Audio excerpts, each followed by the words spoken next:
Hey guys, what's up? It's Scottish Dick here once again, and I'm just in from university, and to my disappointment, Sonic the Hedgehog 4 is still not on PSN. It's on Xbox Live, but I want it on PSN. Okay, I'm sure it'll be on there by the time you guys see this video, but I thought in the meantime, when I was on the bus, I actually finally managed to beat the story for Phantasy Star Portable 2. And now that I've beaten the single player, I feel confident doing a full proper review of this game, you know? I've been planning to for a while. So, yeah, let's get into it. First of all, I feel like if you've seen my Phantasy Star Rocks video, or even several of my other videos, this information is probably redundant at this point, but I think it's important to start off, you know. After Phantasy Star Online, you know, it got a full-on proper sequel called Phantasy Star Universe, you know. This was meant to be it meant to start its own franchise, you know, its own world, its own characters, its own sort of combat system, while still being a sequel and a Phantasy Star game in general. This game was released in 2006, Phantasy Star Universe, for the PC, Xbox 360 and PS2. Now, later on down the line, we actually got an expansion pack called Phantasy Star Universe Ambition of the Illuminous, I think that's what it's called.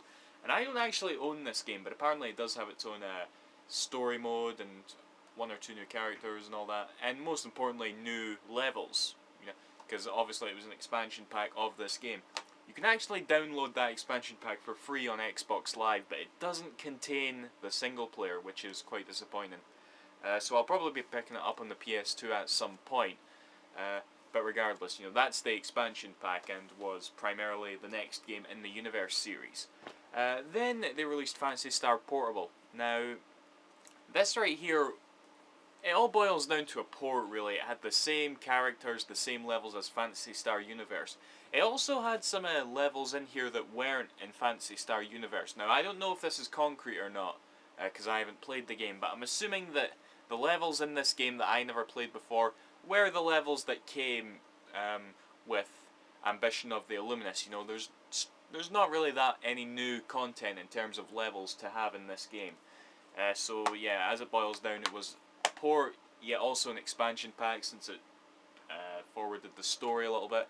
But yeah, so overall, Phantasy Star Universe never really had a proper sequel. Well, just appropriately, the number 2 in Phantasy Star Portable 2 is quite fitting, because this is, in my opinion, the first, like, the most justifiable sequel, if you will, to this game. Okay, so let me get into it. It's Phantasy Star Portable 2, obviously, sequel to this game, but it's actually got a whole new cast of characters, you know, a new setting. Most of the levels from the previous games are in here, but over half of them are brand new. I know that much. So yeah, like I said, it does feel like the most genuine sequel out of all of them. Story-wise, well, Phantasy Star, especially the online series, haven't been too renowned for their story, and I don't think Sega's really cared to, you know, push the story factor, because that's not obviously where the focus is at. But it's always ended up surprising me. In this game, when I was playing through it, I was kind of thinking to myself, yeah, this is okay. It's actually told through still pictures with non-voice acted text. It was voice acted in the first one, but personally I think it was a good thing they took out the voice acting for various reasons. But regardless, the further I got through it though, the more I started to care, and by the end I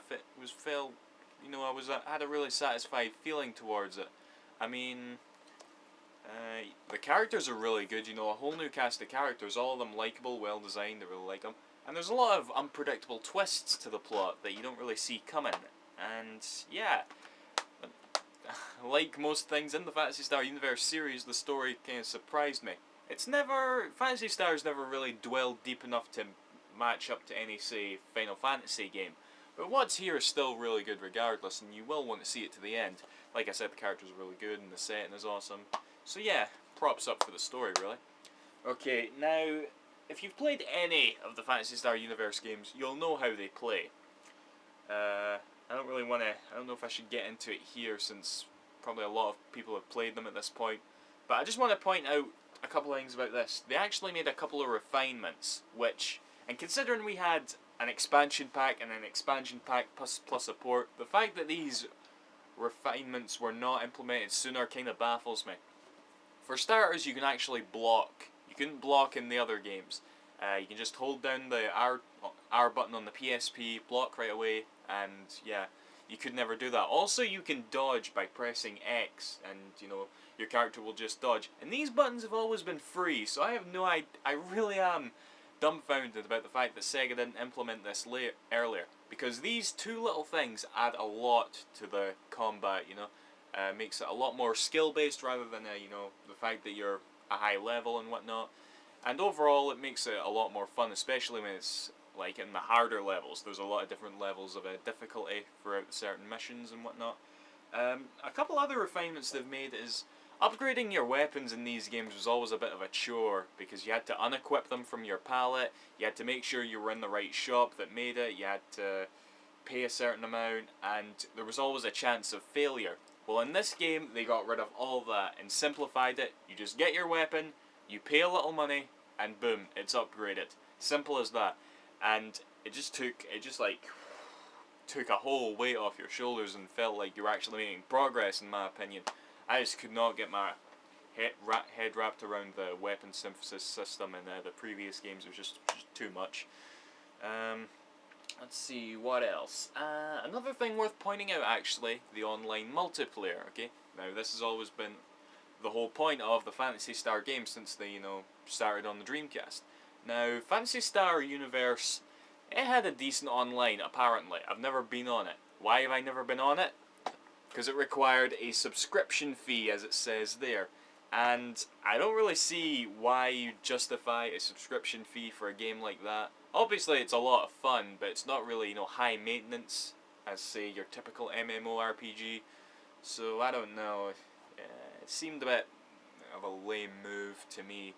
And Phantasy Star Portable has no online multiplayer, just local Wi-Fi. I remember actually getting through this and thinking, I wonder if I can get online, then learning, oh wait, there's no online. What?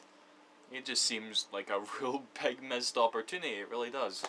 Well, Phantasy Star Portable 2 got it right. There is online multiplayer and it is free. I've played it for quite a bit online, met a couple of good people, had a few good games. It's just as fun as it always is, honestly. I did have some issues with lag and slowdown, but you got sort of used to it, and it by no means broke the game. It really didn't.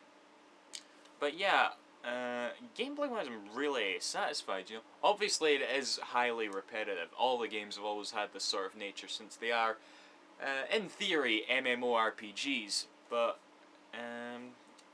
this is probably...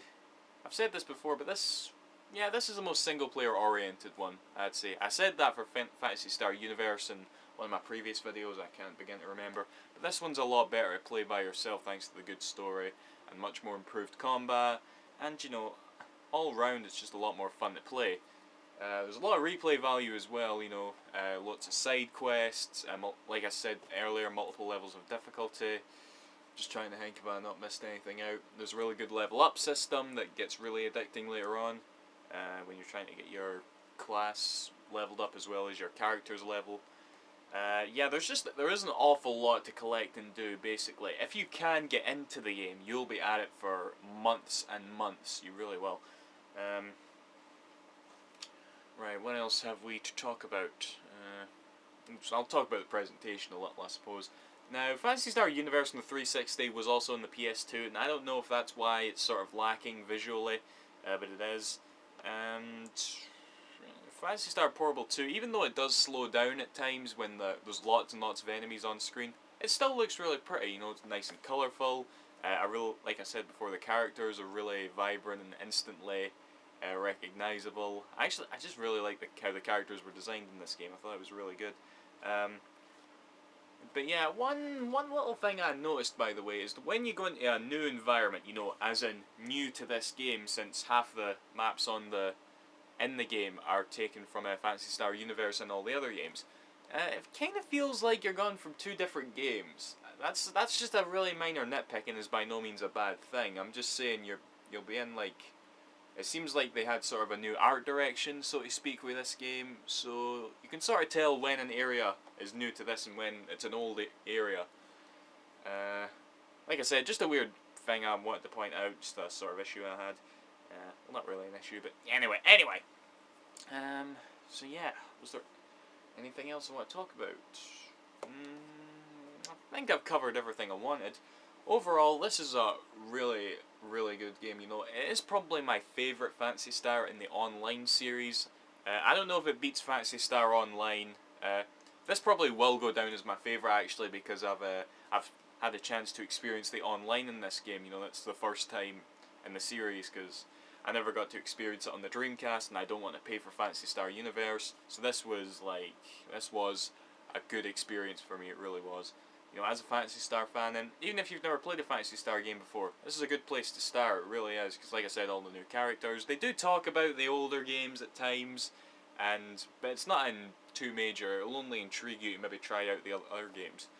But yeah, overall, really highly recommend it. Enjoyed it a lot. I really did. Definitely my top 10 games of the year in 2010. And so yeah, that's pretty much it. Now to go on to Valkyria Chronicles 2. Oh boy. Right, anyway, that's that guys. See you after. Thank you for watching. Bye bye.